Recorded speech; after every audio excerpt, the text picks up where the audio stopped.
Morning, welcome to Sunday. A slow start all around. I'm about to clean the bike and I just noticed that the tape is like about sort of a centimetre or 2 centimetres up from the base, like where you normally put the tape. And I'm like, did it move? Did I move the tape? Is my bike growing? And now I'm like, is my saddle moved? I don't know. So I introduced this season and I was like, positive, I'm gonna talk about other people, cycling, journeys, adventure. This is YouTube. YouTube is the place for rants. My theory is I'm gonna get them all out of the way today because I got a bike ride by myself. No one around, no one coming. So you're coming along for this, Chris's list of everything that's wrong with cycling. Right, let's do it.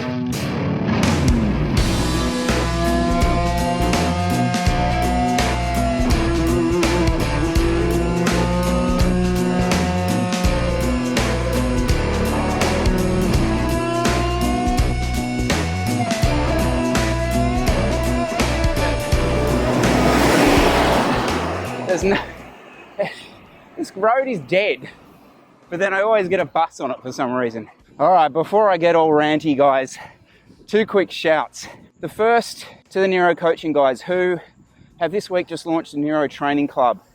Really exciting concept. It's less formal than one-on-one coaching, but more formal than just downloading a training plan. Really exciting concept.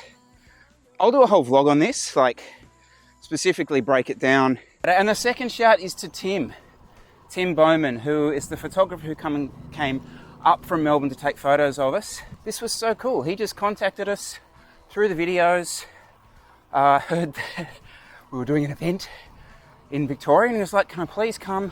I'd love to test out my photography, be part of it. And he was there, it was awesome, it was great having him there, and his shots were awesome. So check out his Instagram page. Lovely bloke. It was also really cool because I think the guys kind of saw what I know, which is that you are real. Do you know what I mean? Yeah, that was super cool. Thanks, Tim.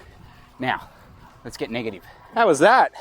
That was the most perfectly timed chat with someone I was just riding with. So, yeah, I was just riding with a fella there who goes to see Felice, blah, blah, blah. Anyway, he was kind of asking about the Devels. I've got money to spend.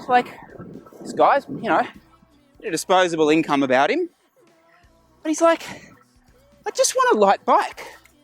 And you can get them, but you've got to look, or it's a special model. It's not like the expensive bike is the light bike anymore.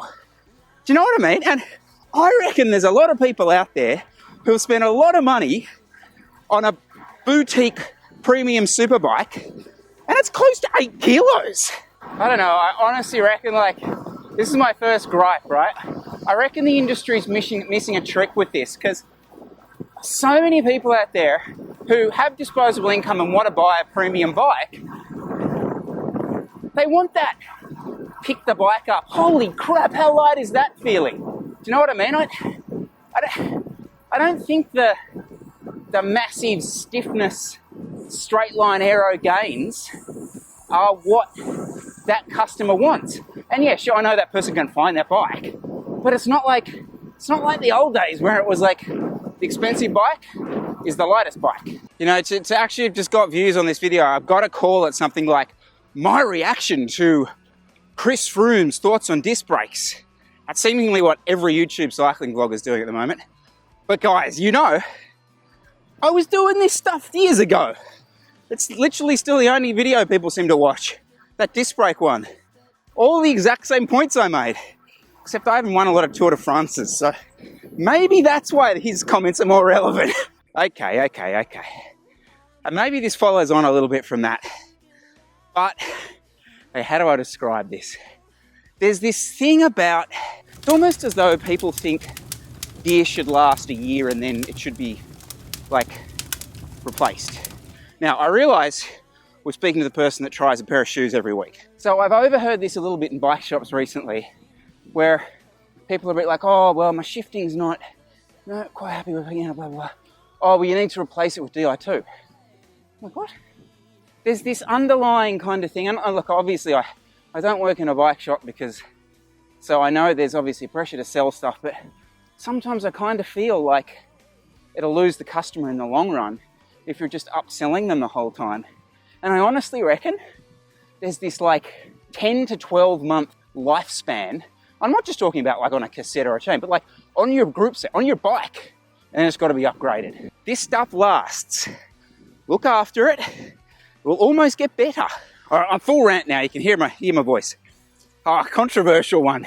I rate the UCI's decision to ban the Super Tuck. Ooh! Mostly because I'm not very good at doing it, but also I think it's legit. Like I do think, realize I'm doing all this with no hands on the bars talking to you, but I'm not racing right now, so whatever. You know, you got handlebars, you got bikes, you got saddles. That's where you're meant to be on the bike. I do kind of feel that. Okay, this whole cycling culture thing about not running team kits. Like, I don't get that. Like, you want people to like buy into your team and everything? Like, it's so common in other sports. I don't understand it. Obviously, like champions jerseys and stuff, I see that. Like, you got to earn that jersey, but why can't people just buy and wear a Lotto Soudal kit? Because like Caleb Ewan's their favourite rider. I don't get that. We did a Sydney Uni crit recently on Sunday afternoon. Yeah, I actually raced the first part really well, was aggressive, kind of forced the first move. But then you know what I did? So I kind of swung off the front, thinking there was like 5 or 6 away with me. The first 2 guys roll through, first 3 guys roll through, and I then think, oh, there's a couple more guys behind. They'll come through. They didn't. Dropped the wheel. 3 guys right off. I was like, Chris! Spent the rest of the race chasing it, which we eventually did, and ended up just in a small little bunch finish. It was actually a really good example, I reckon, again. And I think I was talking about late last year about sort of club races and, you know, the dynamics of it. That was mint. That was just like, everyone hard, doing what they can. Yeah, the responsibility to bring those 3 back kind of fell more on Jesse and myself, but the other guys did what they could. Like, I don't know. I just thought everyone had a good hit out, so. People sitting on.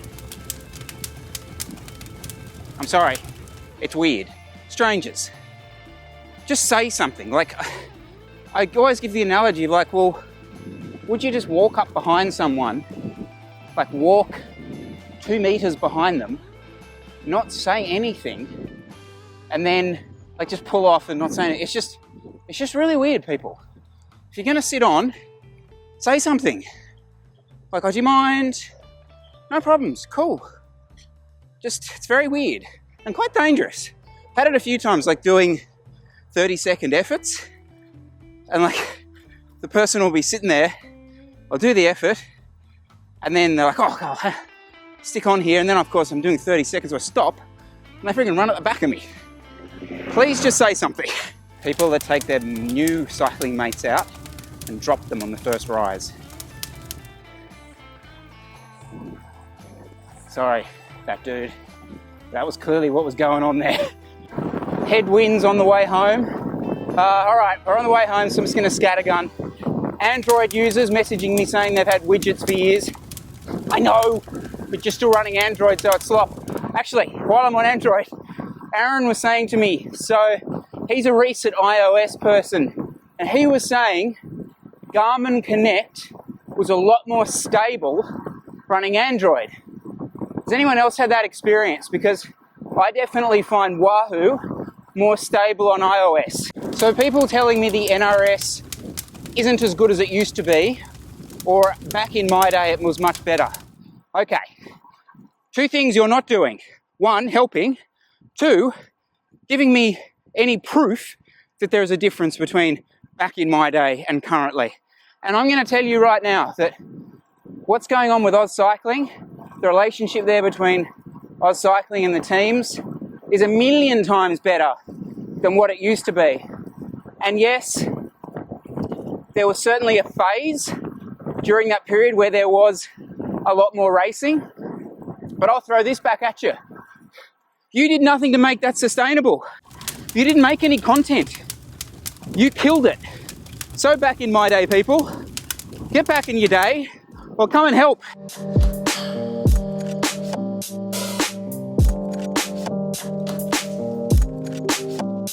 Shout to Cooper and Ivan, who just won the Tour of Guling